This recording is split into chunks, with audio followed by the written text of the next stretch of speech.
Praise the Lord. प्रभु के नाम की स्तुति हो। आए हुए सबको एक और बार रविवार की आराधना सभा में स्वागत करते हैं। अगर आप पहली बार आए हैं तो आपका दाहिना हाथ उठाए, हम आपका स्वागत करना चाहेंगे। कोई है यहाँ जो पहली बार आया है? पहली बार वहां पर, और कोई यहाँ पर, वहां पर। बस इतनी तालियां थोड़ी जोर से, ठंडी ज्यादा है मैं जानता हूँ। वेलकम। आशा है कि आपको प्रभु की उपस्थिति में बल मिला होगा, ताजगी मिली होगी। क्रिस्टोफर के पापा मम्मी हमारे बीच, सोफी के पापा मम्मी हमारे बीच, आपका सबका स्वागत है यहाँ पर आज सुबह। और कोई जो लंबे समय के बाद यहाँ पर आया है, लंबे समय बाद आए हो, चलो आपका स्वागत। आपका नाम? शाश्वत। शाश्वत, आपका स्वागत है। ओके, और किसी को मिस तो नहीं कर रहा मैं? ओके। साल के आखिरी कुछ हफ्तों में हम पहुंचे हैं और जरूरत है कि हम प्रभु को धन्यवाद के साथ पीछे की ओर मुड़कर देखें। प्रभु को धन्यवाद दे। फोन बंद कर दे, फोन आपके साइलेंट कर दे। आइए हम घोषणा करने जा रहे। बाइबल आए तो उठाए। ये मेरा बाइबल है, प्रभु का प्रेरित वचन है। ये जीवित है, प्रबल है, चोखे धार से काटता है, गहराई तक छेदता है, मेरी भावनाओं को परखता है, मेरे विचारों को जांचता है। ये उपदेश के लिए, समझाने के लिए, सुधारने के लिए, शिक्षा के लिए लाभदायक है। ये मेरे वार का हथियार है, ये मेरे बचाव का रहस्य है, मेरे पाँव के लिए दीपक है, मेरी राह के लिए उजाला है। इसने बताया कि मैं क्या था, याद कराता है कि मैं क्या हूँ, ये बताता है कि मैं क्या बनूंगा। मैं इसकी ताजगी के लिए तत्पर हूँ, इसके छुटकारे के लिए बेताब हूँ, मैं इसे सुनने के लिए तैयार हूँ। हमारा खुदावन हमेशा हमेशा हमेशा हमेशा महिमा पाए, फजल और ज्ञान हम पाए। आमीन। पास्टर सुशील, सुमित्रा बहन कैसी है? ठीक है, ओके। बहन सुमित्रा का ऑपरेशन हुआ था पिछले हफ्ते, उसके बाद कुछ दिनों तक अस्पताल में उसको रखना पड़ा। प्रभु ने उसको चंगाई दी है, छुटकारा दिया, इसलिए प्रभु को धन्यवाद दे। आमीन। वचन की ओर जल्दी से मैं जाना चाहता हूँ।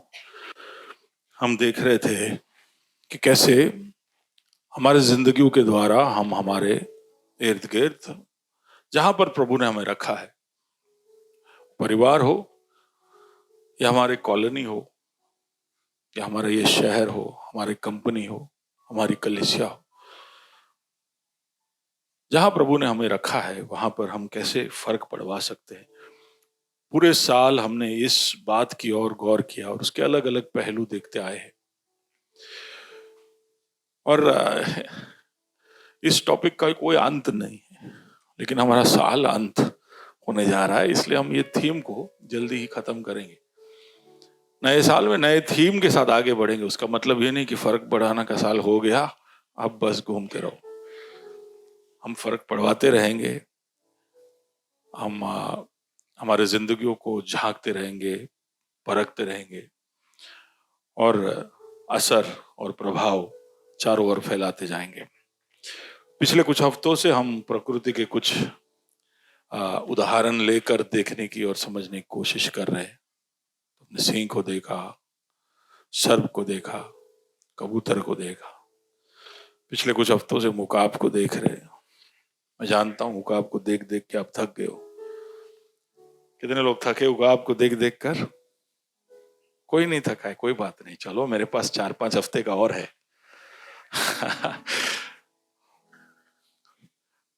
और रुक रुक कर इसलिए जा रहा हूं क्योंकि उकाब के इस उदाहरण के द्वारा बहुत सारी ऐसी बातें हैं जो हम हमारे जीवन में अमल में ला सकते हैं। उकाब के उस जीवन श्रेणी या जीवन की संख्या के अंदर लगभग उकाब कहा जाता है कि 30 से 60 साल तक की आयु उसकी है। लगभग लगभग इंसान के जैसे ही वो जीता है। तो इतने उम्र के अंदर उसके जो अनुभव है वो हमें भी बहुत कुछ सिखा सकता है और हम उससे सीख सकते हैं। और प्रभु खुद, मैंने कहा कि बाइबल के अंदर उकाब या गरुड़ को देखकर कहता है कि मैं इसके जैसा हूं या ये मेरे जैसा है। तो इसलिए प्रभु को समझने के लिए, और क्योंकि हम उसके सदृश और स्वरूप में हैं, प्रभु के सदृश और स्वरूप में हैं, तो हम खुद को भी समझने के लिए इस उदाहरण का इस्तेमाल कर सकते हैं। प्रभु के वचन में जब हम देखते हैं यशायाह नबी का पुस्तक, उसका 40वें अध्याय की 31वें कलम में से हम देख रहे थे कि उकाब के बारे में जो सबसे महत्वपूर्ण आयत जो हम देख सकते हैं वो शायद ये है। उसके अलावा भी बहुत आयत है जहां पर प्रभु उकाब के बारे में बोलता है, लेकिन यशायाह नबी की पुस्तक उसके 40 के 31 के अंदर हमने पढ़ा कि प्रभु का वचन कहता है कि हम उकाब किनाए, हम उकाब किनाए, फिर इन द ब्लैंक से, हम उकाब किनाए, नहीं वापस, हम उकाब किनाए, नाई उकाब नहीं है, उकाब किनाई है। किसी ने मेरे को फोटो भेजा उकाब किनाई, नाई के जैसा खड़ा है। उकाब किनाई उड़ेंगे, वी विल सोर लाइक ईगल्स। तो वहां पर जरा मैं रुककर, क्योंकि कुछ दिनों से मैं उड़ने के विषय में बोल रहा हूं, तो मुझे ऐसा लगता है कि मैं उकाब को समझाने के उस जोश में थोड़ी देर रुककर प्रभु क्या कहना चाहता है उसके और शायद गौर करना चूक गया, या मुझे लगता है कि शायद यही सही समय है। प्रभु के आत्मा ने याद दिलाया कि भाई तू उनको समझा कि उकाब के नाई उड़ने के पीछे का प्रभु का उद्देश्य क्या है। What is the meaning of सोर लाइक एन ईगल।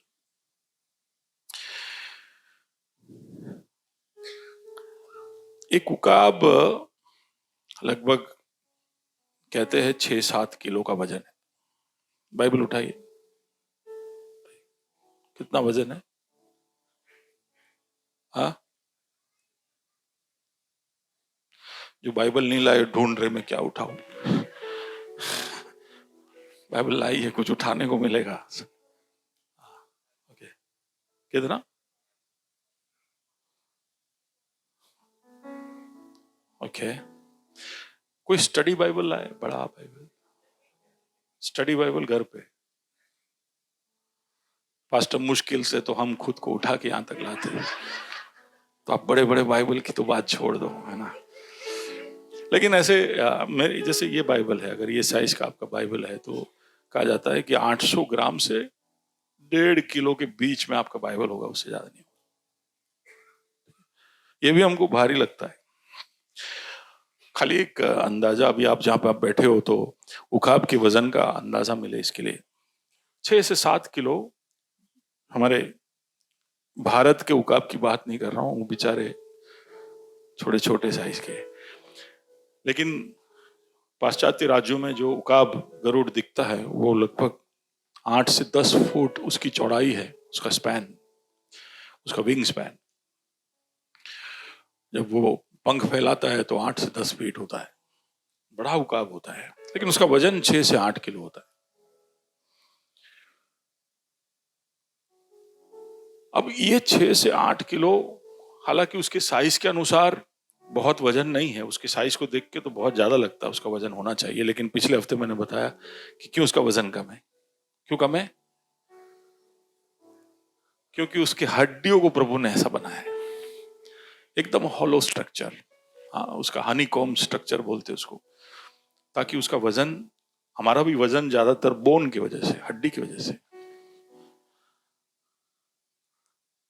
उकाब का वजन 6-7 किलो इसलिए है क्योंकि उसका हॉलो बोन स्ट्रक्चर है। लेकिन फिर भी आप सोच के देखिए कि इतने भारी चीज को जमीन से उठाना और उसको हवा में बनाए रखना आसान काम नहीं है। तो अगर हम सबके हाथ में क्रिकेट का बॉल दे दे, अब सोचते नहीं इसके लिए, शायद थोड़ा सा सोचने के लिए आपको, कि क्रिकेट का बॉल दे दे तो कौन ज्यादा समय तक उसको हवा में रख सकता है। हम जानते हैं कि बॉल को या गेंद को जब हम हवा में डालेंगे तो उसको हवा में बनाए रखना इतना आसान नहीं है। क्यों? क्यों नहीं आसान है? जोर से बोलिए, जोर से बोलिए। ग्रेविटी, गुरुत्व।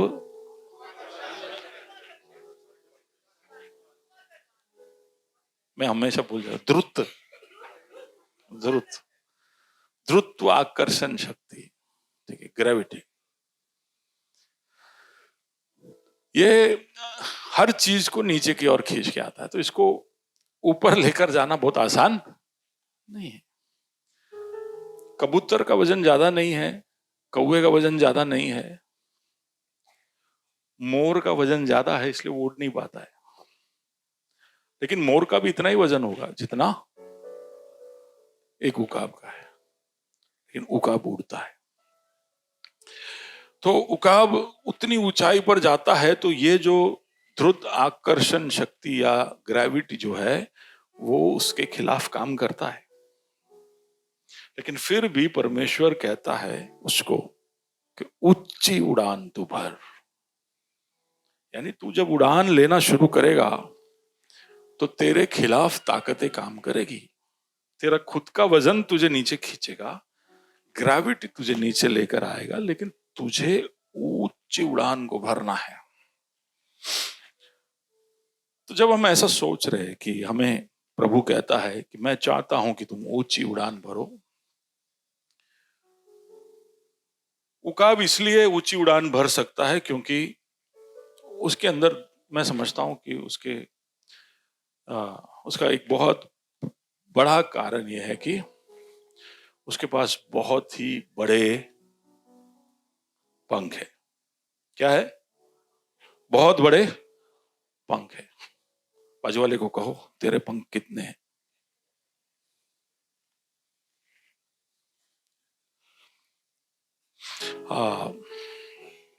आप में से कोई पोल्ट्री फार्म गए? पोल्ट्री फार्म, आपको पता है कि जब मुर्गी के बच्चे छोटे होते हैं तो उसमें एक छोटा सा ऑपरेशन करते हैं। नहीं पता, खाली खरीदने गए हो? हाँ? देखने नहीं गए कभी? दो तरह के ऑपरेशन होते हैं। एक तो खास उसके पंख में एक छोटा सा ऑपरेशन, ताकि वो जिंदगी में कभी भी उड़ ना सके। आपने देखा है कभी मुर्गी को उड़ते देखा है? ये अपने गांव के नहीं, गांव वाले तो उड़ते सब करते, लेकिन हमारा जो ब्रॉयलर है पिंजरों वाइट वाला, उसको आप छोड़ दो, उसको जो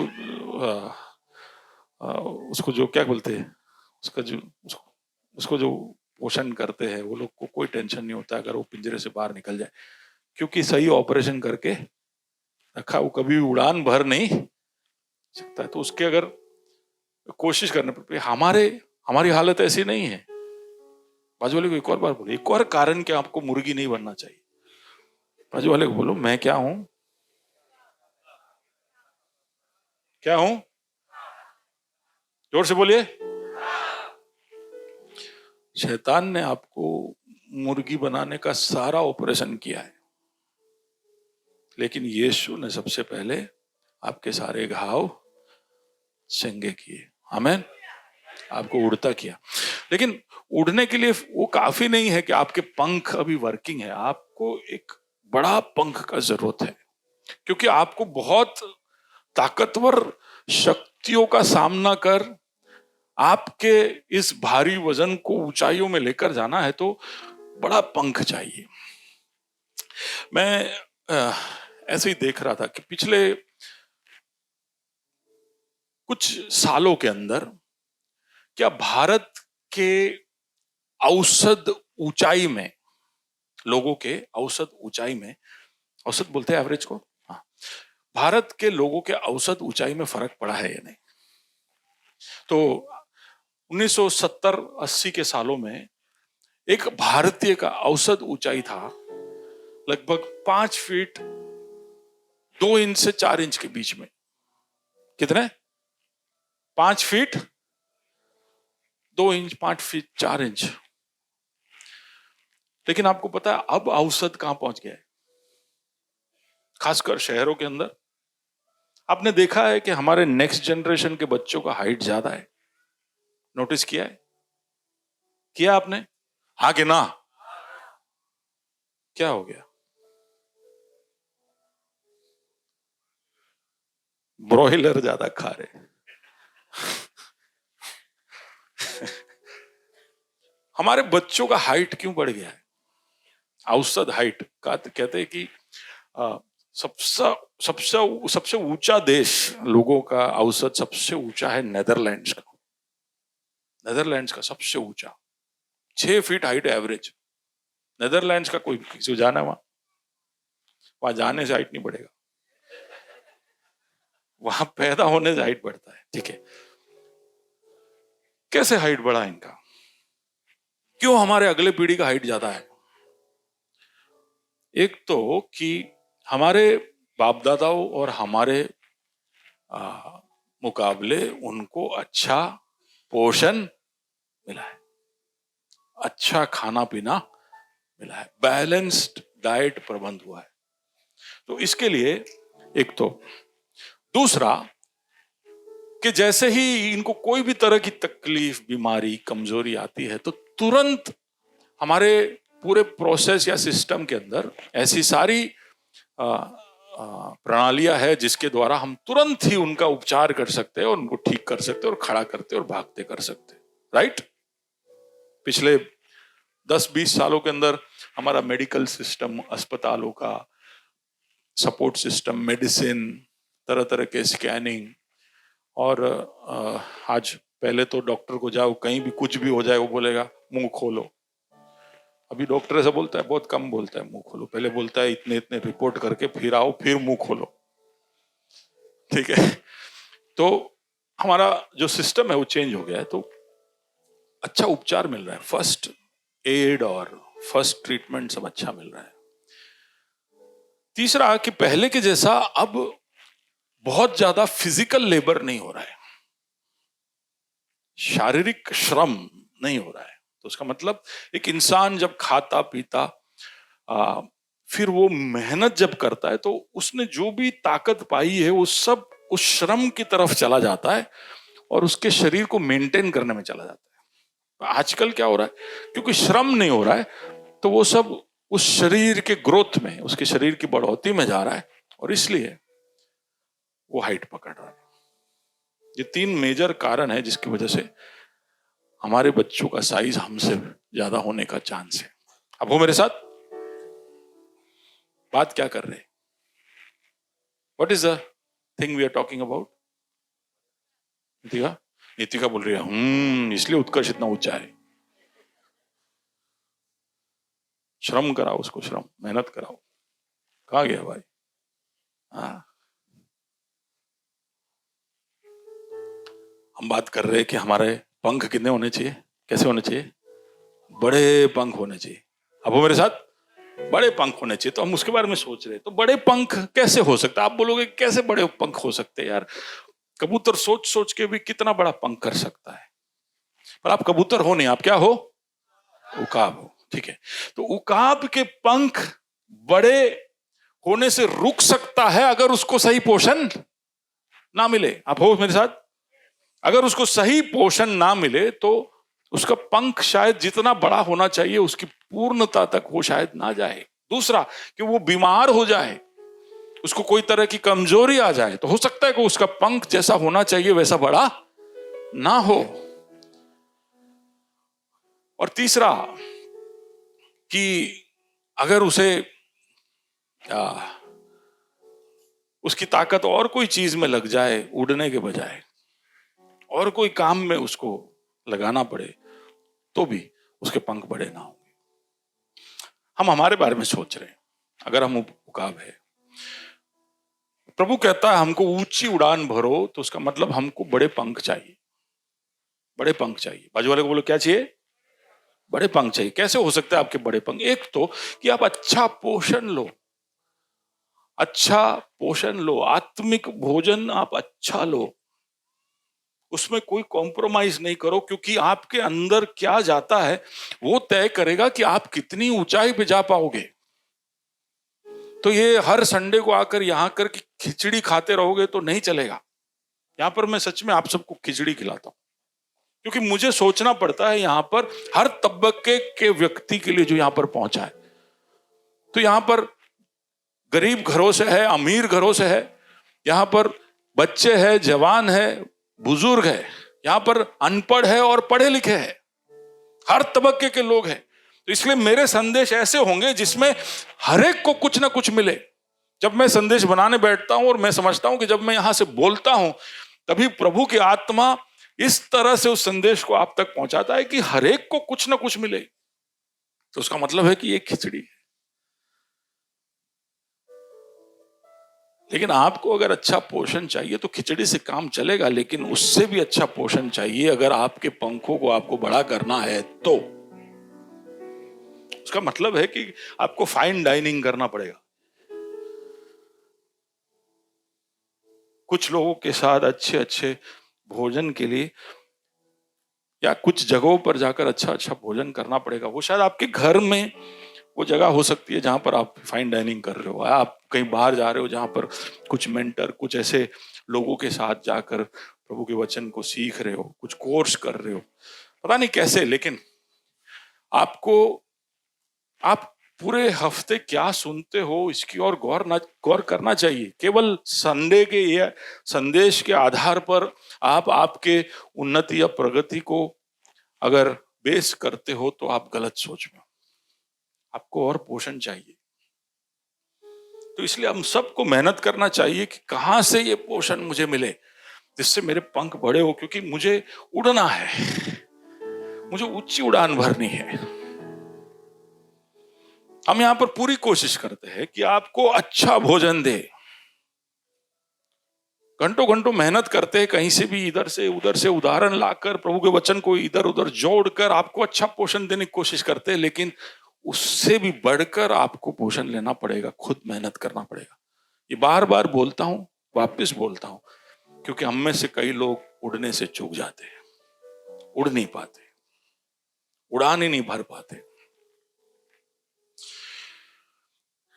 अब ये जो चीज है पोषण वाला, ये तो शायद आप कलीसिया में ना आओ और घर बैठे बैठे भी शायद आपको ये पोषण मिल जाए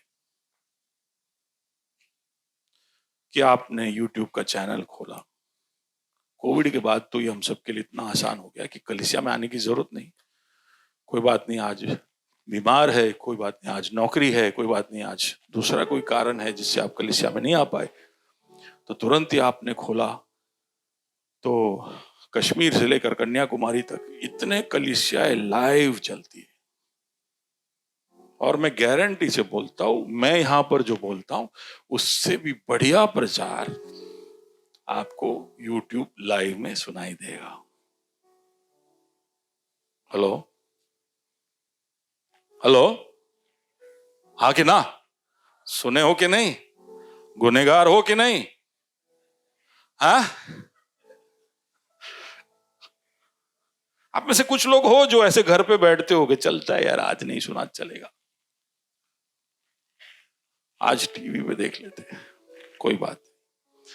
मुझे इस बात का संतोष है कि आपने वचन सुनने को प्राथमिकता दी।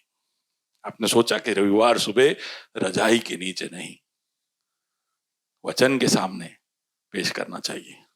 प्रभु का धन्यवाद हो। उस चुनाव के लिए प्रभु आपको आशीष देगा, और उस प्रचार के अंदर प्रभु आपके उस जरूरत को पूरा करेगा। जो भी होगा, कहीं भी होगा, प्रभु का आत्मा आपसे बात करेगा और आपको बल देगा। तो ये काम तो हो गया। लेकिन पंख बढ़ाने के लिए केवल पोषण जाते रहे तो नहीं चलेगा।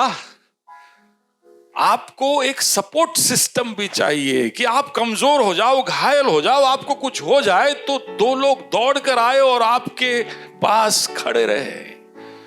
हमारे बच्चों का हाइट केवल इसलिए नहीं बढ़ा कि हम उसको अच्छा खाना देते जा रहे हैं। उनका हाइट इसलिए भी बड़ा है कि उनको कुछ भी होता है तो तुरंत हमारे पास ऐसे प्रणालियां है जिसकी वजह से एक कमजोर भाई या बहन का हम मदद कर सकते हैं। आप वो मेरे साथ, यूट्यूब पे ये नहीं मिलेगा। हेलो, ये नहीं मिलेगा आपको। खा खा कर मोटे हो जाओगे आप, लेकिन एक सपोर्ट सिस्टम नहीं मिलेगा। आपको ट्रेन करने वाला, कोच करने वाला, मेंटर करने वाला, गाइड करने वाला, फीडबैक देने वाला कोई नहीं मिलेगा आपको। ऐसा कोई नहीं मिलेगा जिसको आप फोन करके बोलो कि मेरे लिए प्रार्थना करो। हाँ, मिल जाएगा, टोल फ्री नंबर है, लेकिन कोई अनजान आदमी है तो प्रभु की दया अपरंपार है, इसलिए ऐसी प्रार्थनाएं काम करती है। लेकिन ऐसा प्रणाली उसने हमारे लिए नहीं बिठाया है। हमें उसने कलीसिया में जोड़ा है, एक दूसरे के साथ जोड़ा है, और उसने सिस्टम पहले से बना के रखा है। तो अगर आपके पंख आपको बड़े करने हैं तो तुरंत आपको उपचार चाहिए। आप इधर उधर के यूट्यूब के सब संदेश सुनकर अगर आप उड़ने की कोशिश करोगे तो हो सकता है कि आपको कभी कभी पता भी ना चले कि ये सही बोल रहे हैं, ये वचन के अनुसार है या नहीं, क्योंकि मैं आपको बताता हूं कि हर तरह का संदेश यूट्यूब पर आता है और आपको सुन के पता भी नहीं चलेगा कि ये किस दिशा में आपको लेकर जा रहा है। महीनों महीनों लग जाएंगे और आपको पता चला कि आपने ऐसी दिशा पकड़ ली जहां पे प्रचार सुनाने वाला ताकतवर होते जा रहा है और आप कमजोर। उसके पंख फैलते जा रहे हैं, आपका पंख वहीं का वहीं है। हेलो, कोई है मेरे साथ? तो उसको आपको कलीसिया में आना चाहिए जहां पर तुरंत आपका उपचार हो। यहाँ पर किसी न किसी के सामने तो आपको ऐसा तो कोई तो भाई रखा ही होगा, यहाँ पर कोई तो आपको प्रभु देगा ही जिसके सामने आप सब कुछ, सबको सब बताने की जरूरत नहीं है, लेकिन आपके कमजोर समयों में ऐसे तो कोई हो मिल ही जाएगा आपको जो आपको बल दे। बताए बगैर भी कभी कभी बोलते। मैं जब हमारे भाई लोग, मैं पास्टर ब्लेसन, पास्टर बिन्नी सब जब शुरुआत के दिनों में मिलते थे तो कभी कभी हम शाणे बनते थे, तो हम सारी गलतियां एक दूसरे को बताते नहीं थे, थोड़ा थोड़ा बढ़ता कि बाकी सब संभाल के रखते थे कि उनको एकदम ना लगे कि ये कैसा नफट है। कभी कभी हमारी कमजोरियां, हमारी हार हम उनको नहीं बताते थे, लेकिन हाँ उनके पास जाते थे और कहते थे कि भाई तू प्रार्थना कर मेरे लिए। और वो बेचारा बड़े सम्मान के साथ, बड़े निष्ठा के साथ, बड़े मासूमियत से प्रार्थना करता, मेरे भाई की मदद करना, और प्रभु मदद करता। हालेलुया। पंख फैलाने हैं तो हमारे पास प्राथमिक उपचार केंद्र होना चाहिए, और वो कलीसिया है, आपकी एक संगति है। हम क्यों लाइफ सेल में सब आने को बोलते हैं? क्योंकि वो एक प्राथमिक केंद्र है, प्राइमरी हेल्थ केयर। और आपका स्पिरिचुअल हेल्थ ऐसा है ना कि आपके शरीर में कुछ भी होगा आपको तुरंत पता चलेगा, लेकिन आत्मा के अंदर दुर्बलता आएगी, कमजोरी आएगी तो आप तुरंत परख नहीं पाओगे, क्योंकि आपका आत्मा परखने की काबिलियत में बहुत कमजोर है।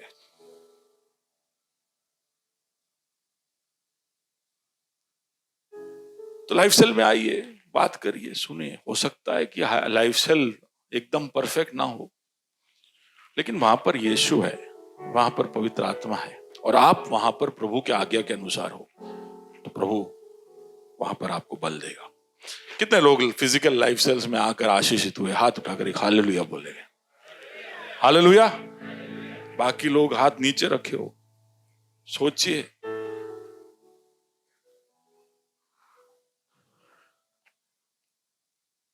एक और चीज जो कलीसिया में ही मिलेगा और ऑनलाइन नहीं मिलेगा वो ये है कि आपको अच्छी संगति मिलेगी। आपका मेहनत इधर उधर फिजूल में नहीं चला जाएगा। आप कोई संदेश सुनकर कोई ऐसे रास्ते में नहीं चले जाओगे जहां से आपको फिर लौट के आना पड़े, या आप ऐसे कोई आदत में या ऐसे कोई रिश्ते में फंस नहीं जाओगे जिसकी वजह से आपका समय व्यर्थ हो जाए, वेस्ट हो जाए। अकेले अकेले मसीही धर्म, मसीही आस्था, मसीही जो जर्नी, यात्रा, मसीही सफर इस पृथ्वी पर एक इकलौता ऐसा सफर है जहां पर आपको अकेले नहीं चलना है। बाकी सारे धर्म आप अकेले अकेले निभा सकते हो। आप हिंदू हो तो आप अकेले निभा सकते हो, आप मुसलमान हो आप अकेले निभा सकते हो, आप बौद्ध हो आप अकेले निभा सकते हो, आप सिख हो आप अकेले निभा सकते हो, आप मसीह हो आप अकेले नहीं निभा सकते हो, नहीं निभा सकते हो।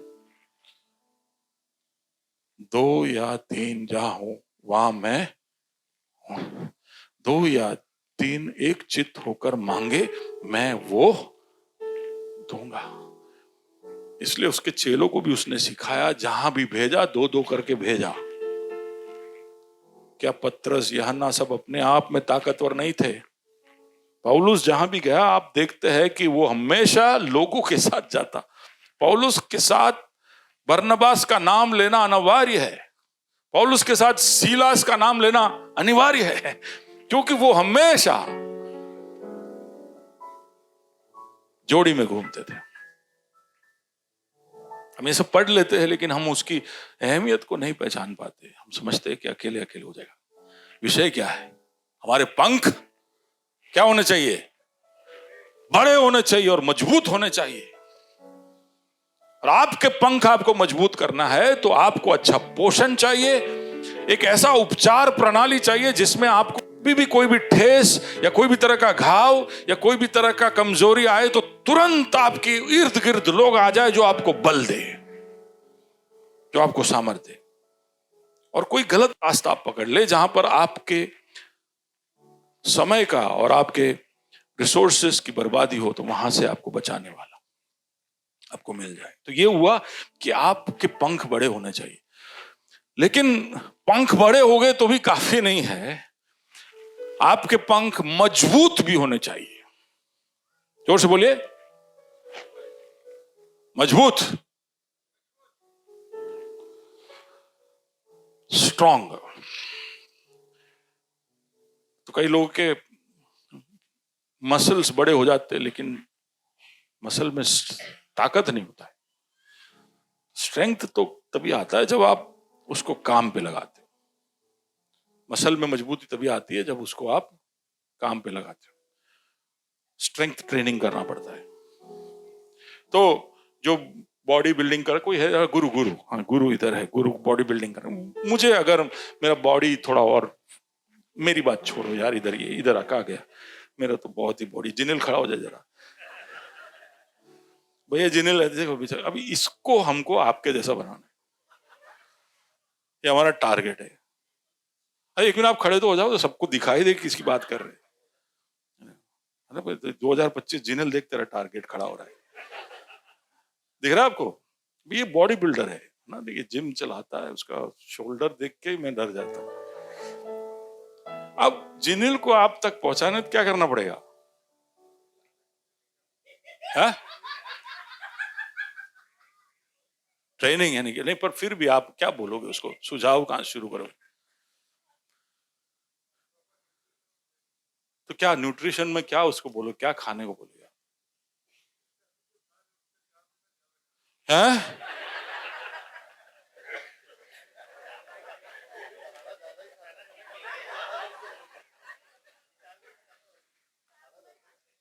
मेरे को लगता है अब्दियल, उसके पापा मम्मी सबको अब नौकरी पे लगना पड़ेगा। जिनिल जो खाता है उसका 4 गुना खाना पड़ेगा। मैं जो खाता हूं उसका 4 गुना वो खा रहा है। इसके साइज पे ना जाइयो। नहीं, एक बात सुनिए आप, सुनिए आप ध्यान से, ध्यान से। हाँ, ऑनलाइन देखने वाले शायद बाद में सोचेंगे कि कौन किसकी बात कर रहा है, तो जरा 2 लोग से स्टेज पे आ जाइए, दोनों जल्दी से। ज्यादा समय नहीं लूंगा, जल्दी से आ जाइए, है ना।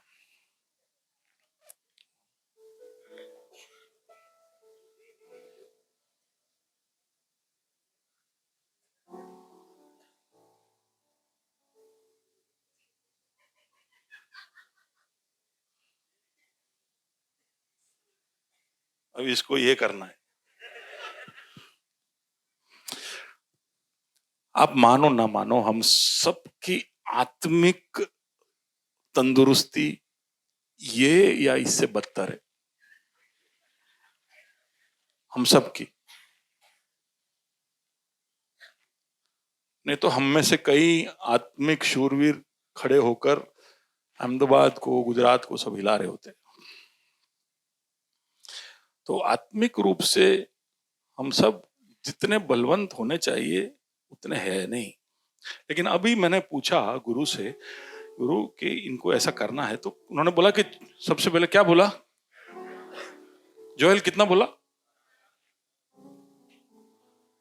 जल्दी से आपके पेन निकालो, पेपर निकालो और बोलो 4 गुना बाइबल पढ़ना है। लिखो लिखो जल्दी से। हम प्रोफेशनल से ले रहे एडवाइस, ठीक है। अरुण लिख रहा है कि मेरे इवोजन का सेल बढ़ने वाला है। 4 गुना, 4 गुना बाइबल पढ़ना है, 4 गुना प्रचार सुनना है। कहां कहां से आता है आपका पोषण, कहां कहां से आता है आपका पोषण, अनिला जी कहां कहां से आता है आपका पोषण? वचन से आता है? कैसे? आप पर्सनल बताइए, आपको पोषण पूरे हफ्ते में कहां कहां से मिलता है? एक तो यहां से मिलता है, मिलता है कि नहीं? हाँ बोल दीजिए जल्दी से। हाँ ओके। हाँ फिर दूसरा, अच्छा 2 बार ओके फिर ओके, तब बल मिलता है आत्मा को। ओके, फिर और कोई सोर्स, कोई बाइबल आप पढ़ते हो? तब बाइबल पढ़ते हो पूरे हफ्ते पढ़ते हो, और लाइफ सेल कभी कभी जाते हो, वहां पे कुछ मिलता है आपको, पोषण मिलता है? मिलता है। ओके, और कहाँ किसी के और का प्रचार सुनते हो आप? यूट्यूब पे या स्पॉटिफाई पे या कहीं पे? ओके, आप सुनते हो। और कहाँ से मिलता है? कभी कभी जेम्स भाई को देखकर, उनके कुछ करतूत देखकर आपको वो कुछ बोलते उससे?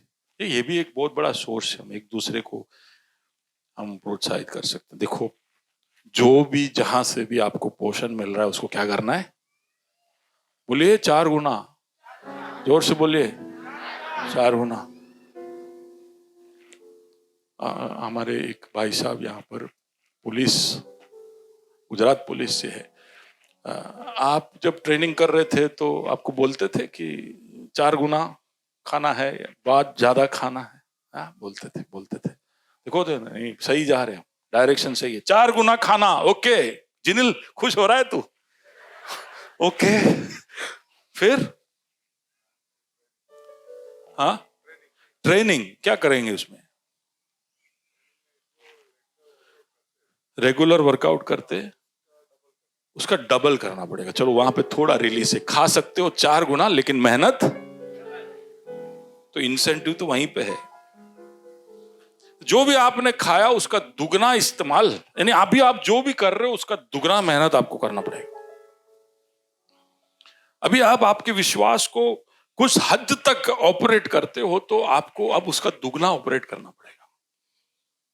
आप वचन सीख कर उसको बोलते हो तो दुगना, आप किसी को गवाही देते हो तो दुगना, किसी को सुसमाचार सुनाते हो तो दुगना, किसी को सिखा रहे हो तो दुगना। क्या करना है? सिर्फ बड़ा नहीं होना, स्ट्रांग होना है। हेलो, प्रभु ने क्या कहा कि तुम मेरे उकाब के समान, तुम ऊंची उड़ान पे आ जाओ।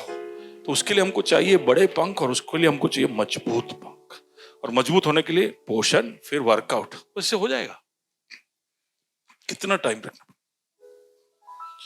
इधर से उधर पहुंचने में कितना टाइम लगेगा? है 4 साल।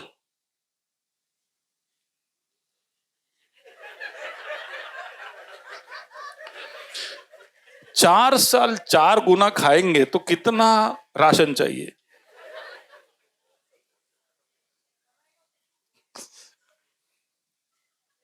हेलो, हम सबको रातों रात सुपरमैन बनना है। देखो इधर उधर बड़े बड़े मीटिंग होते हैं तो हम भाग भाग के जाते हैं। हमको पता चला कोई बड़ा प्रचारक आया है, कोई बड़ा इधर शूरवीर आया है, दौड़ दौड़ के जाते हैं, अरे जाइए अपने केम केम डबल मल से अनॉइंटिंग, हमको जल्दी से चाहिए। वो व्यक्ति सालों लगा होगा वहां तक पहुंचने के लिए, लेकिन हम वो मीटिंग में जाकर खड़े होकर ऐसी अपेक्षा में बैठते कि हमना मीटिंग में अटेम्प्ट करवा जવું છે। खतरनाक प्रभुની उपस्थिति છે, બહુ હાજરી છે, डबल ना। उसके ओवरफ्लो में आप ताकतवर, उसका ओवरफ्लो का आप मजा ले सकते हो, और आप वहां से निकल जाओगे तो आप वापिस वहीं पे जहां से आप गए थे वहीं पे वापस पहुंच जाओगे। मीटिंगों में बहुत आपको उत्तेजन मिलेगा, लेकिन घर पहुंचकर रियलाइज हो जाएगा कि मीटिंग तो पूरी थी। कितना, बाजू वाले को बोलिए बहुत सब्र चाहिए, धीरज चाहिए, लगे रहना पड़ेगा। तो ऊंची उड़ान आज आपने सोच लिया तो आज आप पहुंच नहीं जाओगे, आपको लगे रहना पड़ेगा। तो मैं पास्टर, मैंने ये पूरा साल कोशिश किया, काफी नहीं है। 2024, 2025, 2026, 2027 अगर थंब रूल से जाए तो तब हो सकता है कि शायद आप उड़ान भरो, तब हो सकता है कि आप इतने मजबूत हो जाओ कि प्रभु जहां चाहता है वहां पर पहुंच जाओ। और हम है कि 1-2 महीना कर लिया और हम सोचते कुछ फर्क नहीं पड़ा है, कोई फर्क नहीं पड़ते। वे चलना शुरू कर तो आपको 3 लोग ऐसे मिलेंगे, ना चालवत ना था, ना था, ना था, चालवत कहीं ना था, कहीं ना था। सुना ऐसा? हेलो, आपको लगे रहना है और कुछ करना है। 4 साल लगेंगे, और फिर 4 साल के बाद क्या, उसके लिए क्या करने का? You continue.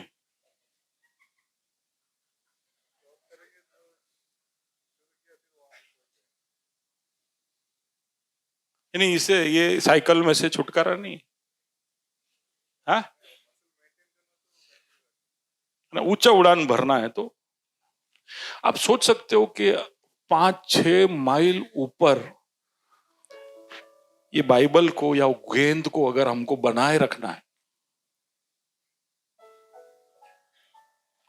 ये बाइबल को मैं ऐसा ऊपर डालूं और वो वहां पे बना रहे, वो कितना मेहनत का काम है। तो शायद उकाब अपनी ताकत, अपने उस साइज की वजह से वहां बना नहीं रह सकता, मैं पहुंच रहा हूं वहां पर, लेकिन कम से कम उसको जो करना पड़ेगा वो ये है कि वो अपने पंखों को बड़ा करे और मजबूत करे। Hallelujah. Thank you brothers, goal है तेरे पास, make a difference. Thank you guru. और बहुत गहरी बातें हैं जो इस केवल फिजिकल एक्सरसाइज के इस उदाहरण से हम सीख सकते हैं।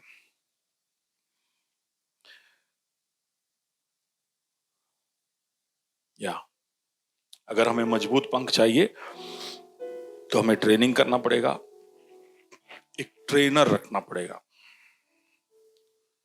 कोई ऐसा जो हमें मार्गदर्शक दे। और ये चीज जो है, जो हम में से कई लोगों को पसंद नहीं,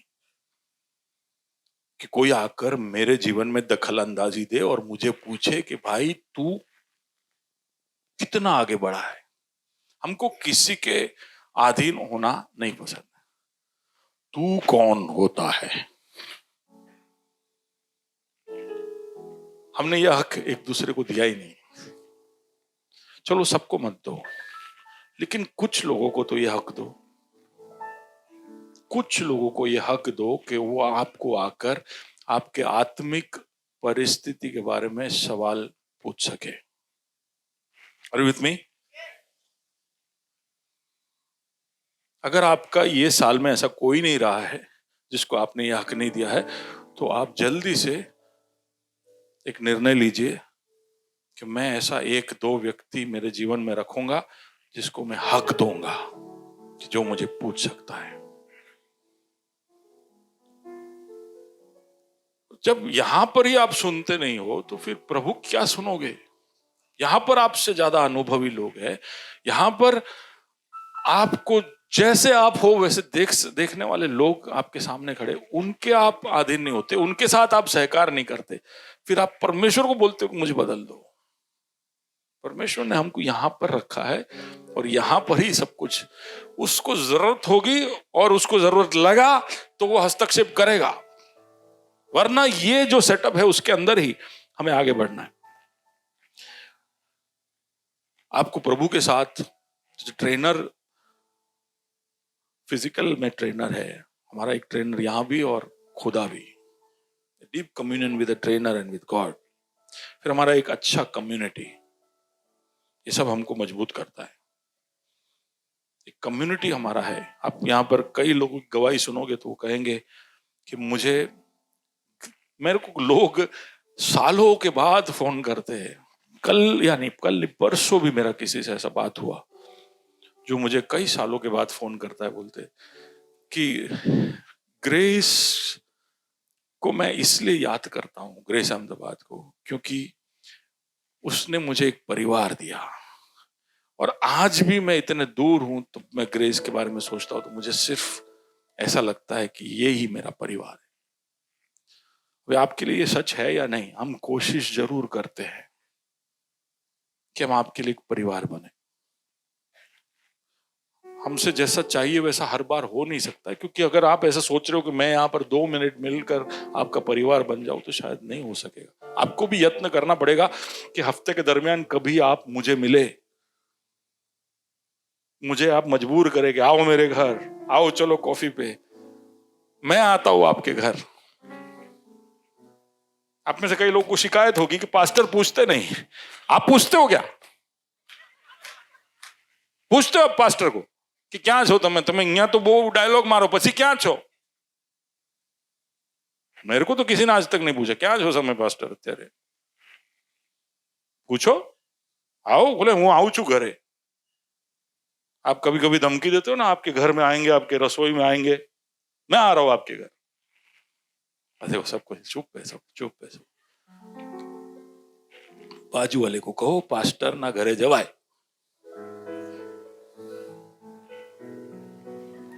अरे बोलो, अब बोलो जईस। सब स्टूडेंट्स बोल रहे हैं ना नहीं जो। एक दूसरे घर जाओ, वी हैव ए कम्युनिटी है, फैमिली है ना, मिलने से होगा। देखो दूसरी बात है, जब 2 बर्तन मिलते तो आवाज होता है, सब होगा, होने दो थोड़ा आवाज। आपके घर में 2 से ज्यादा बच्चे हैं तो क्या हो रहा होगा? संग्राम। जहां पे 2 से ज्यादा बच्चे, वहां संग्राम चालू ही होता है। तो वो सब परिवार का एक भाग है। उसमें से एक बच्चा भी अगर कहीं दूर चला जाए तो आपको पता चलेगा कि कितना खाली लगता है। थोड़ा घर में तो तू मैं होना चाहिए, है कि नहीं? कई बार लोग आके बोलते पास्टर आप देखते नहीं हो कि यार ग्रेस के अंदर थोड़ा तू मैं हो रहा है। मेरा ये परिवार जिंदा है, इसलिए थोड़ा तू मैं हो रहा है। होने दो, थोड़ा झगड़ेंगे प्यार बढ़ेगा। नहीं मयूर, वो कीबोर्ड बजा रहा है कि हंस रहा है, मुझे समझ में नहीं आ रहा है। ओके। और मजबूत विंग्स हमको मिलते हैं आराम से, प्रॉपर रेस्ट सबके बीच में। और आराम केवल शारीरिक आराम नहीं, ऐसी एक जगह जहां पर आपके आत्मा को तसल्ली मिले, तब लेट मी गो अहेड। मैं शायद आज इतना ही बोल पाऊंगा, प्रभु मुझे बल दे रहा है इसलिए मैं इतना भी बोल पा रहा हूं। अब सुनिए, ऊंची उड़ान भरने के लिए पहली बात जो मैंने कही कि बड़े पंख होने चाहिए, दूसरी बात मैंने कही कि मजबूत पंख होने चाहिए। लेकिन ऊंची उड़ान भरने के लिए एक और चीज की जरूरत है आपको, और वो है हवा की। ये एक ऐसा एट्रीब्यूट है जो हम नहीं भूल सकते, क्योंकि उकाब अपने बल पे कभी भी ऊंची उड़ान नहीं भर सकता है। वो सिर्फ ऊंची उड़ान के लिए तैयार होता है। ऊंची उड़ान हवा, अभी क्या होता है, सूरज के तपते जलते रहने की वजह से धरती गर्म हो जाती है और फिर वहां पर जो हवा है वो गर्म होकर हॉट एयर राइजेस अप, सुना है, गर्म हवा ऊंचे ऊपर की ओर जाती है। तो हवा ऊपर जब जाती है तो ऊपर का ठंडा हवा नीचे आता है, तो वहां पर एक सर्किट, एक सर्कल पैदा होता है। ये हर जगह पे पैदा होता है, जहां पर थोड़ा जमीन खुला मिल जाए, जहां पर बहुत पथरीला जमीन हो, जहां पर पहाड़े हो, वहां पर ये सब निरंतर होते रहता है। तो वहां पर इसको बोलते ड्राफ्ट। ये अप ड्राफ्ट, थर्मल, अपविंड। उकाब की एक खासियत है कि उसको पता है कि कहां पर हवा किस तरफ जा रहा है, उसके अंदर वो सेंस है। कितना भी हवा चले, कबूतर कोई फर्क नहीं पड़ता, वो दाने चुगाने में लगा,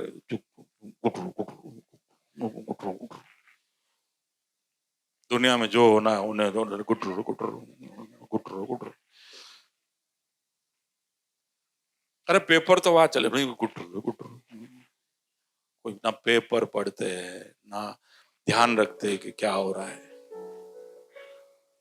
अपने इसमें व्यस्त है। आपड़े तो थेपला बनावाना, हाँ?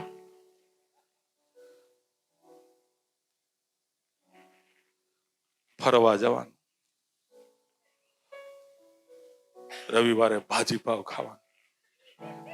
लाइफ के बड़े बड़े गोल है कि भाई कि बट अठवाडिये में एक बार बाहर जमवा जाओ એટલે આહા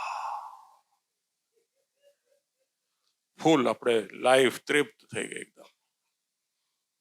વર્ષમાં એક બાર બહાર ફરવા ગયા તો આહા મજા आई गई। हमारे गोल, लाइफ के एम्बिशंस,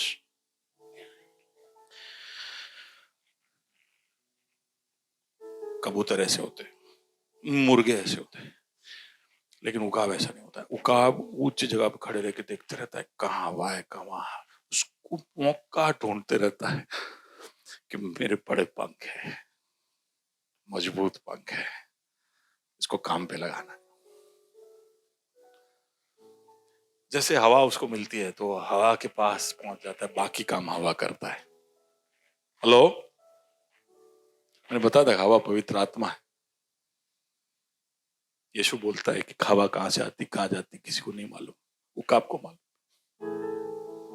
वो हवा ढूंढते रहता है और पवित्र आत्मा उसको ऊंचाइयों में ले जाए। Allowing the Holi spirit. अभी देखिए आपके जीवन में कैसे आप ये अपड्राफ्ट या अपविंड को अनुभव कर सकते हो। नंबर 1 कि अगर आप कोई भी मीटिंग में कहीं पर भी हो, तब आप अपने आप को एकदम समर्पित कर दे, समर्पण कर दे और प्रभु पवित्र आत्मा कर ले जो तुझे करना है। कभी ऐसा बोला है? कभी आप यहां आराधना करते तो ऐसे बोले, गा तो लेते प्रभु तेरी मर्जी, तेरी इच्छा, तेरा हित, लेकिन सच में अगर गहराई से अगर हमने अपने आप को सौंपा है पवित्र आत्मा जो करना कर ले, और तब आपको हर बार शायद ना हो, लेकिन मैं ऐसा समझता हूं जब जब मैंने इस तरह से प्रभु के सामने अपने आप को सौंपा है ना, पवित्र आत्मा आकर ऐसा उठा लिया है। कितने लोग कहेंगे आमेन? आमेन। एक जो अपविंड आपके जीवन में आता है वो पवित्र आत्मा के द्वारा आता है। वो आप अकेले में हो तब आ सकता है, और खासकर जब हम एकत्रित होते आराधना करते तब उस अनुभव को आपके जीवन में आप महसूस कर सकते हो। ये एक अपविंड है। उसमें आप आपके जीवन में से होकर आप गुजर रहे हो, कोई ऐसी परिस्थिति आई जहां पर आप बिल्कुल निसहाय हो और आप कहते हो प्रभु अब मुझे पता नहीं मुझे क्या करना है, तू ही ले चल, टेक मी। हम कहते हैं ना भंवर के बीच में, तो कहता है भंवर को, पर वो हमें लेकर आगे बढ़ता है। वो है अपने आप को सौंपना। वो एक अपविंड है जहां पर पवित्र आत्मा टेक ओवर करता है। ये एक वास्तविक अनुभव है जो हम सब अनुभव कर सकते हैं। और जिसको जिसने इसको चख लिया, इसका स्वाद ले लिया ना, वो ये अनुभव के लिए दौड़ेगा, हर बार दौड़ेगा। और आराधना के बीच में सबसे ज्यादा ये अनुभव होता है, लेकिन उसका मतलब नहीं कि वहीं पर होता है। कभी कभी आप घर में अकेले हो तब ये हो सकता है। मैं गाड़ी चलाता हूं तब मैंने महसूस किया है। कई बार प्रार्थना करते, कभी प्रभु के सामने परेशानियों को लेकर गिड़गिड़ाते जब गया हूं, तब मैंने महसूस किया है एकदम अचानक से अन्य भाषा में बोलना। वहां पर कोई अच्छा होता है कि म्यूजिक चालू होता है, कांच ऊपर होता है, नहीं तो इर्द गिर्द वाले सोचते क्या हो गया इसको। लेकिन कई बार मैंने अनुभव किया है प्रभु के उस चंगाई को, बल को, छुटकारे को ऐसे समयों में पवित्र आत्मा अपविंड देता है। हेलो। दूसरा अपविंड तब होता है जब आप आराधना के या प्रार्थना के बीच में और अचानक से एक मोमेंट आता है, एक मोमेंट जब आपको ऐसा लगे कि कुछ हुआ अभी मेरे साथ। आपने कुछ सौंपा नहीं, आप खड़े थे और अचानक कोई एक शब्द इतना पावरफुल आके आपके हथौड़े जैसा लगता है।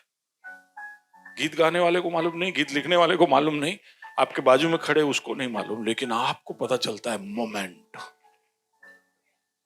हुआ ऐसा। अपविंड।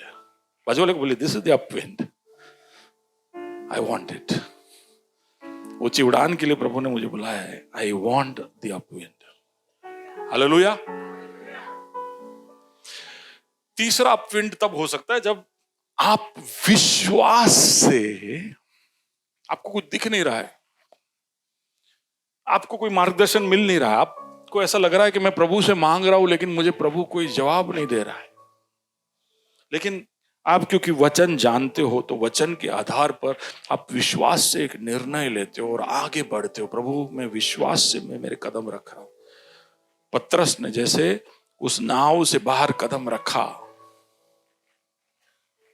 विश्वास से रखा, उसको तब कोई मोमेंट, शायद हो सकता है वो मोमेंट उसने फील किया, और लेकिन उसने फिर विश्वास से कदम बाहर रखा।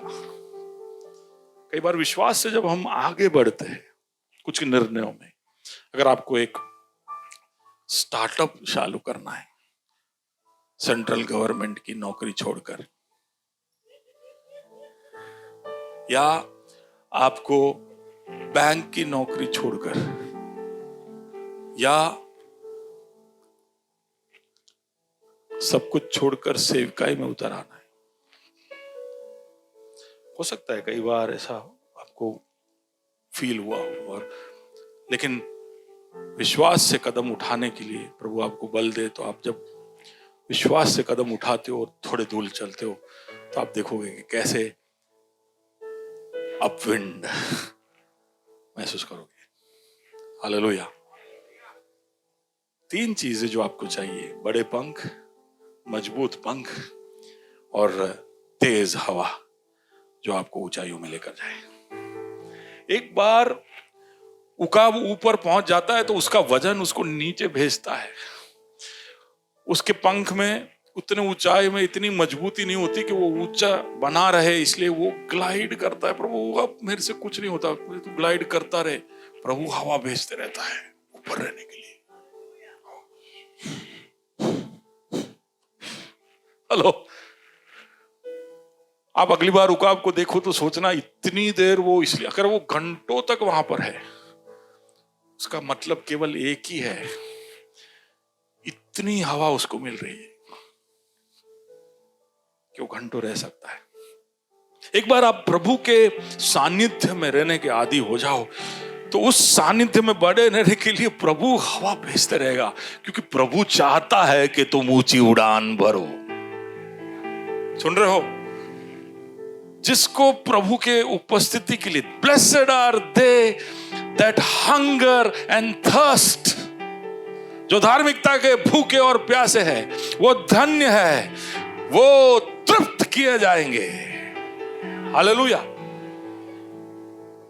Draw near to me and I will draw near to you. तुम मेरे करीब आओ तो मैं तुम्हारे करीब आऊंगा।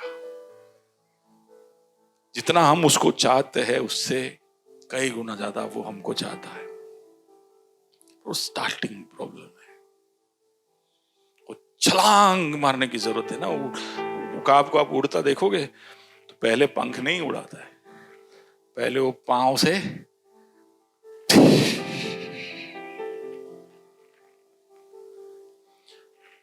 आज आपको पता है बच्चे लोग, आज नॉर्मल से ज्यादा बच्चे लोगों को स्टार्टिंग प्रॉब्लम था। यहां सब खड़े थे, देखा था। माइक आते ही वर्ड्स भूल जाते हैं। आपको लगता है केवा छोकरा से, इधर आओ मैं बताता हूं, इधर आओ माइक पकड़ो फिर देखते हैं क्या होता है। आसान नहीं है ये बच्चे सब खड़े रह के इतना वचन माइक। मैं मेरे बचपन में मैं जमीन पे देखकर न सीलिंग को देखकर सब वचन बोलता था, क्योंकि लोगों को देखने की हिम्मत नहीं होती थी, वो भी आप लोग। कभी देखा है आप कितने भयानक ऑडियंस हो? कभी कभी आपका कोई एक्सप्रेशन ही नहीं होता है, लेकिन दाद देनी पड़ेगी इनकी ना। खड़े होकर हर हफ्ते कोई वचन की घोषणा करते हैं। स्टार्टिंग प्रॉब्लम होता है। लेकिन ऐसा हुआ है कि वो कोई भी बच्चा शायद बोले बगैर गया हो, शायद बहुत कम हुआ होगा। वो थोड़ी देर ऐसा क्लूलेस हो जाता है, फिर ऑडियंस में से आज जिग्नेश का आवाज सुना मैंने, और फिर आज मम्मियों का आवाज सुना मैंने, शाहीन का आवाज में बार बार सुना। आज बोलना नहीं पड़ा, नहीं आज अब्राहम ने बोला। ओके,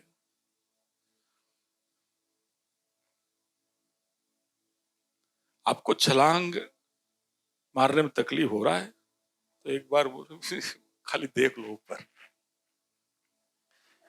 ऐसे कर लो, उतना तो आपको फॉर्डर दे देगा। ओके, जिग्नेश आज आपका बेटा क्या बोला? किसको जिग्नेश आपने एक बार प्रॉम्प्ट किया ना, आज ये धन्य है ऐसा बोला, जिसने इतना ही बोलना पड़ा। क्या था वर्ड्स, क्या था? जिसने मुझे स्नेह किया है उसे मैं छुड़ाऊंगा। जिसने मुझे स्नेह किया है उसे मैं छुड़ाऊंगा।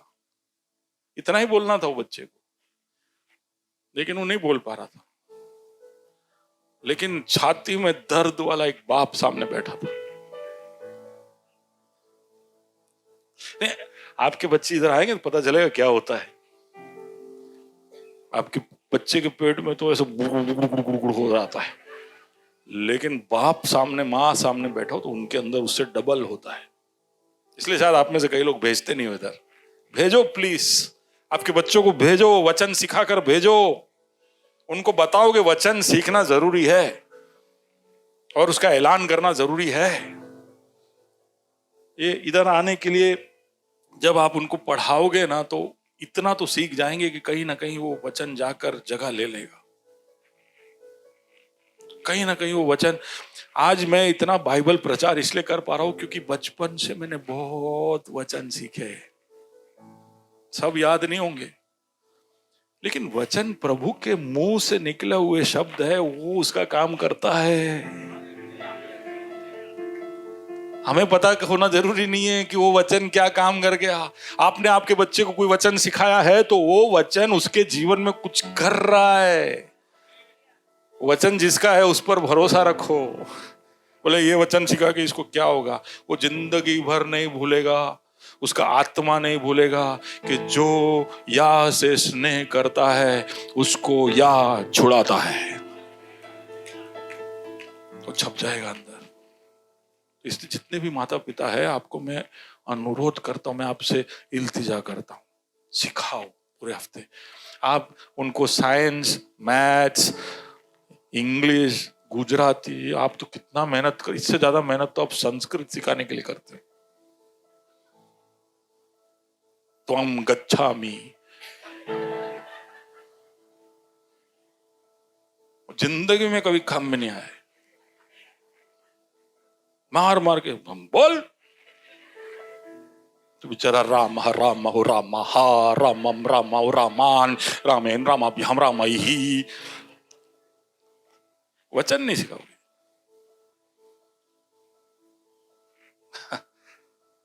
सिखाओ उसको, अनंत वचन सिखाओ।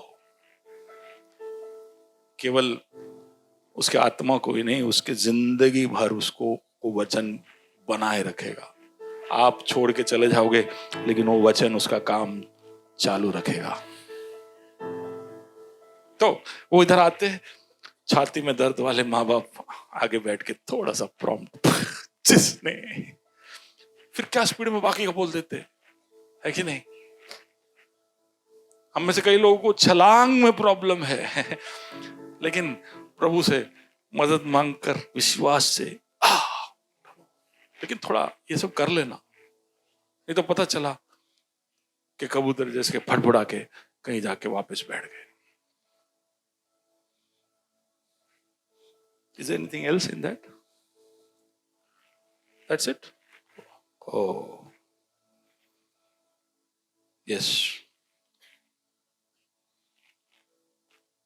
प्रभु चाहता है कि आप ऐसे जगह पर पहुंचो जहां पर आपको और कुछ भी याद ना आए, केवल प्रभु के, धरती से और उसके सारी चिंताओं से दूर, मुक्त। Can we worship for some time? Can the worship team come forward? जब उतनी ऊंची उड़ान घंटों घंटों उड़ने के बाद उकाब नीचे आता है तो वो थका हुआ नहीं होता है।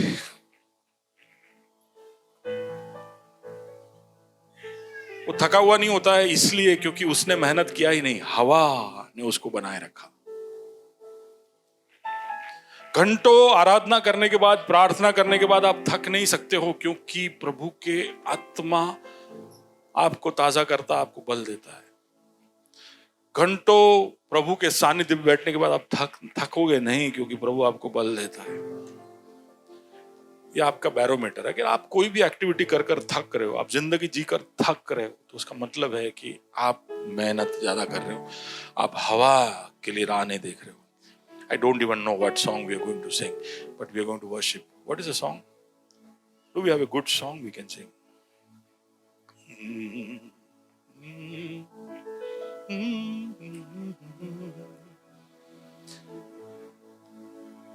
Can we read? Bhumi is already here. Isaiah 40 verse 31. You can read that. कि जो यहोवा की बाट जोते हैं वो नया बल पाकर उकाब के समान उड़ेंगे, वो थकित नहीं होंगे, वो श्रमित नहीं होंगे। हालेलुया। प्रभु की उपस्थिति में we'll sing that, आनंद की। ओ उसके आंगनों में एक दिन कई हजारों दिन उत्तम है, मैं प्रशंसा कर जीवन भर तेरी स्तुति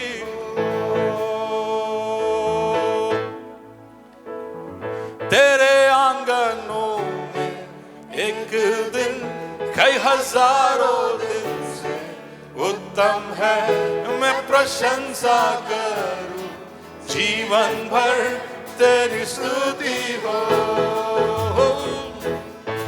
तेरे आंगनों में एक दिन कई हजारों दिन से उत्तम है, मैं प्रशंसा करूं जीवन भर तेरी स्तुति हो। सारे मंडल में स्तुति हो, यीशु राजा की स्तुति हो। दूतों के संग मिलके करे स्तुति तेरी। तेरे मंदिर में स्तुति हो, ओ तेरे कामों के स्तुति हो, और हर एक जीव जिसमें है सांस स्तुति करे। ओ तेरे आंगनों में एक दिन कई हजारों दिन से उत्तम है प्रशंसा कर, जीवन भर तेरी स्तुति हो। ओ तेरे आंगनों में एक दिन कई हजारों दिन से उत्तम है, मैं प्रशंसा करूं, जीवन भर तेरी स्तुति हो। बाजू वाले को कहो, देखा देखा ये मेरा बेस्ट था। नहीं, कहो ना एक और बार। अभी अभी देखा आपने, मैं गा रहा था, वो मेरा बेस्ट था। सुन, बोला ऐसा नहीं, बेस्ट था क्या? क्या है फीका फीका? क्या है, क्या है? किसके आंगनों में है? हम गा क्या रहे? हम क्या कह रहे हैं? हम कभी कभी गए गा लेते, धुन मालूम है, गीत मालूम है, गा लो, अरे म्यूजिक जोरदार से गा लो। ऐसा नहीं, हम किसके लिए कर रहे हैं? जो हमको बल देता है, जो हमारे पंखों को बड़ा करता है, मजबूत करता है, जो हवा भेजता है ताकि हम ताजे हो जाए। बाकी बहुत सारी बातें मैं उकाब के बारे में बताते आ रहा हूं। हमारे विस्तार को वो बड़ा करता है, हमारे दर्शन को वो तेज करता है, और भी आगे मैं बताऊंगा, क्योंकि आप लोगों ने मुझे इजाजत दी है कि आप सिखाते जाओ उकाब के बारे में। जाओ, चलो पास्टर, इरशाद इरशाद, ओके। लेकिन फिलहाल अभी हम स्तुति कर रहे हैं, है ना, पूरी जान लगाकर। हम किसके लिए कर रहे हैं ना, तो आपका फोकस पूरा ये आप स्टेज पर नहीं, आप आपके दिमाग में जैसे भी आपको प्रभु आपको दिखाई दे रहा है, जैसे भी आप उसके लिए आपके आमोद को बताना चाहते हो, अब बताइए। तेरे आंगनों, ओ सॉरी, तेरे आंगनों में एक दिन कई हजारों दिन से उत्तम है, मैं प्रशंसा कर, जीवन भर तेरी स्तुति हो। क्या एक और बार? ओ तेरे आंगनों में एक दिन कई हजारों दिन से उत्तम है, मैं प्रशंसा करूं, जीवन भर तेरी स्तुति। एक और बार गाए, तेरे आंगनों में, तेरे आंगनों में एक दिन कई हजारों दिन से उत्तम है, मैं प्रशंसा करूं, जीवन भर तेरी स्तुति हो। तेरा नाम है महान, स्तुति हो। वो तेरा प्रेम है अपार, स्तुति हो। जोर से। मैं जीऊंगा और तेरे कामों का वर्णन। तेरा नाम है महान, तेरा नाम है महान, जोर से कहे, स्तुति हो। तेरा प्रेम है अपार, गाए, स्तुति हो। मैं जीऊंगा और तेरे कामों का वर्णन करूं, आनंद के साथ गाए, स्तुति हो। ओ आत्मा सच्चाई से स्तुति हो। और निश्चय जानो कि वो ही खुदा और हम उसके हैं। और तेरे आंगनों में एक दिन कई हजारों दिन से उत्तम है, मैं प्रशंसा करूं, जीवन भर तेरी स्तुति हो। ओ तेरे आंगनों में एक दिन कई हजारों दिन से उत्तम है, मैं प्रशंसा करूं, जीवन भर तेरी स्तुति हो। जय जयकार, जय जयकार, तूने मेरे लिए क्या कुछ न किया। ओ जय जयकार, जय जयकार,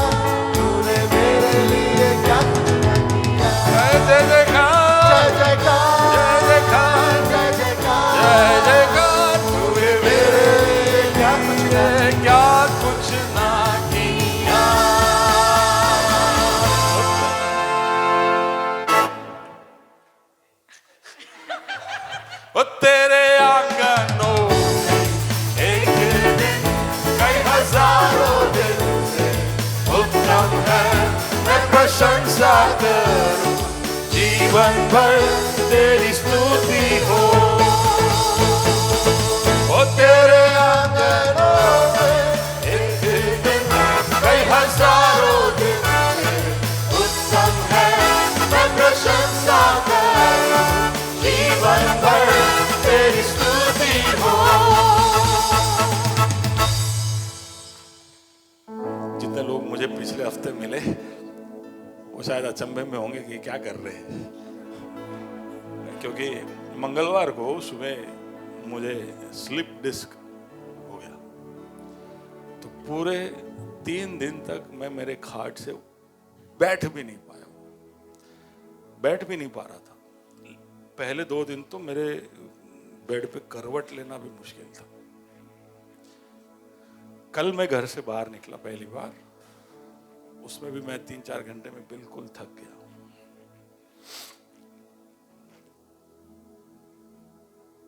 लेकिन आज लगा किसी को ऐसा कुछ नहीं ना, नहीं। क्योंकि तेरे आंगनों एक दिन कई हजारों दिन से उत्तम है मैं प्रशंसा करूं, जीवन भर तेरी स्तुति हो। प्रभु को जब सौंपोगे तो वो आपको ताकत ऐसे ही दे देगा। प्रभु का आत्मा बल जो देता है, ताकत जो देता है, हालेलुया।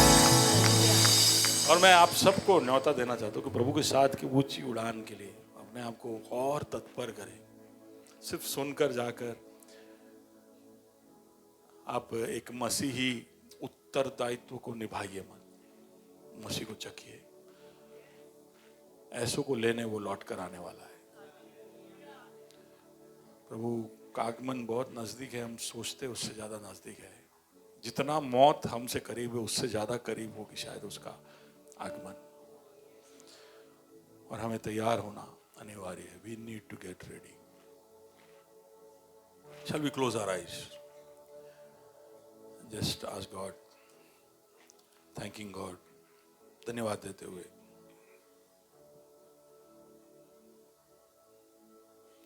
तू मेरे लिए वफादार, तू मेरे लिए है कितना भला, पूरी ताकत मैं जुटा कर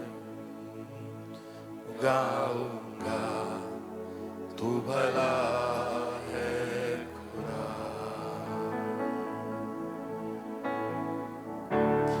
तू मेरे लिए वफादार, oh so good you are।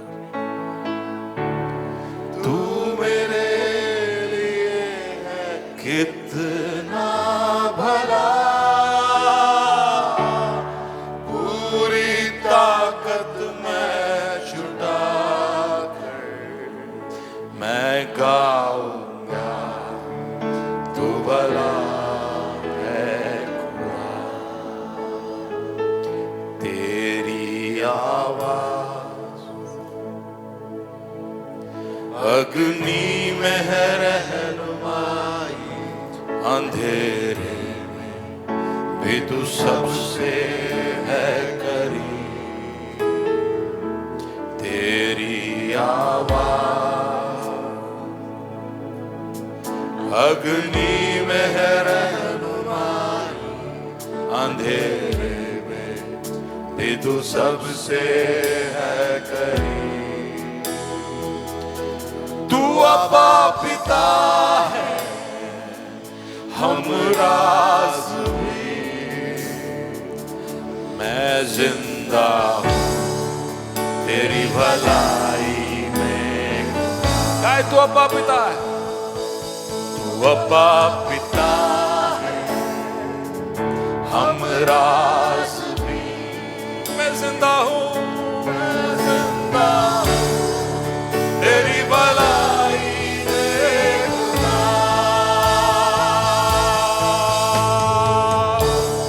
तू मेरे लिए वफादार, तू मेरे लिए है कितना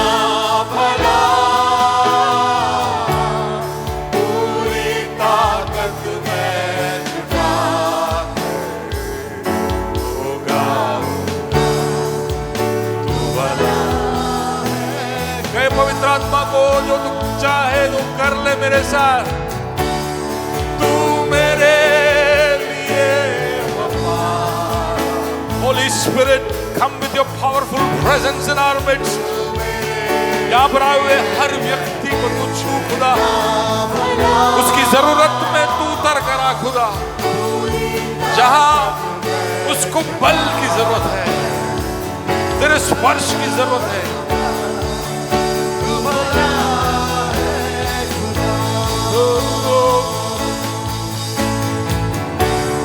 तू मेरे तेरे वफादारी पर कोई भी सवाल नहीं उठा सकता। यहाँ पर जितने भी लोग खड़े हैं प्रभु जी, उनको तेरे सम्मुख लाता और तेरे गहरे स्पर्श की इल्तिजा करता हूं खुदा। उनकी जरूरत में तू यहोवा यीरे, यहोवा रोही, यहोवा राफे, यहोवा निसी बनकर प्रभु जी उनको उठा लेना।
All my life you have been faithful.